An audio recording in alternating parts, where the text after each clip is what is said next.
চুপ থাকতে শিখুন। হ্যাঁ, একদম ঠিকই শুনছেন। চুপ থাকতে শিখুন।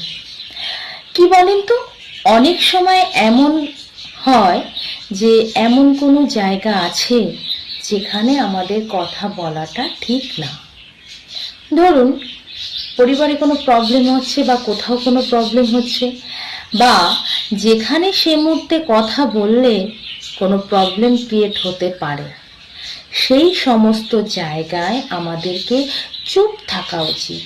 বা কোনো কিছু ব্লেম হলো তোমার প্রতি, বা কোনো একটা প্রবলেম হলো যেখানে তাড়াহুড়ো করে উত্তর দেওয়াটা ঠিক নয়। কারণ অনেক সময় তাড়াহুড়ো করে উত্তর দিতে গিয়ে অনেক প্রবলেম ক্রিয়েট হয়ে যায়। হয়তো কোনো কথা যেটা না বললেও চলতো, কিন্তু সেটা আমরা অধৈর্যর কারণে বলে ফেলি এবং তার কারণে প্রবলেমটা হয়। হয়তো আপনি বা এমনি সেই জিনিসটা ঠিক হয়ে যেত, প্রবলেমটা ঠিক হয়ে যেত, আমাদের কোনো কথা বলার প্রয়োজনই হতো না, কিন্তু আমরা বলে ফেলি। এতে কি হয় জানেন? নিজের ইমেজটা ডাউন হয়ে যায়, নিজের সম্মানটা নষ্ট হয়ে যায় এবং নিজের ওজনটা হালকা হয়ে যায়। একটা কথা মনে রাখবেন, যে মানুষটা যত বেশি চুপ থাকে সে মানুষটা তত বেশি মূল্যবান হয়। কারণ মানুষটাকে কেউ পড়তে পারে না, মানুষটার ভিতরে কি আছে তা কেউ বুঝতে পারে না। আর তখনই তো মানুষ ভয় পায় এবং সম্মান করে। কারণ যে মানুষ চুপ থাকে, যার ভিতরটা মানুষ পড়তে পারে না, সহজে তার সঙ্গে খারাপ কথা বলা বা হুটহাট কোনো কথা বলাটা মানুষের বাধে।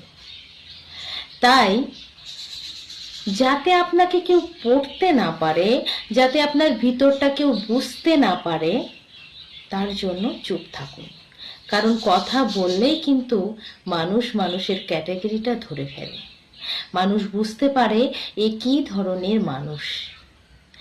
তাই আর তাছাড়া অনেক প্রবলেম সলভ হয়ে যায় চুপ থাকলে। ধরুন, রাগের সময় কেউ রাগ করছে, বা আপনার অপোজিট পার্সন আপনার উপর রাগ দেখাচ্ছে, আপনার কোনো কাজ খারাপ লেগেছে, বা হয়তো সে কোনো কারণে ডিস্টার্ব আছে, আপনার উপরে সেই রাগটা দেখিয়ে নিজের মাইন্ডটাকে ঠিক করার চেষ্টা করছে, বা নিজেকে শান্ত করার চেষ্টা করছে, বা সেই রাগটা বের করার চেষ্টা করছে নিজের ভিতর থেকে। আপনিও যদি তখন কোনো কথা বলেন বা রাগ দেখান, ব্যাপারটা অন্যরকম হয়ে যাবে। কিছু সময় চুপ থাকুন, তারপর ঠান্ডা মাথায় তাকে বোঝান, দেখবেন ব্যাপারটা অনেক সুন্দর হবে। তাই একটা কথাই বলবো, সব জায়গায় সব সময় কথা বলাটা ঠিক না। চুপ থাকাটাই বুদ্ধিমানের কাজ, তাই না?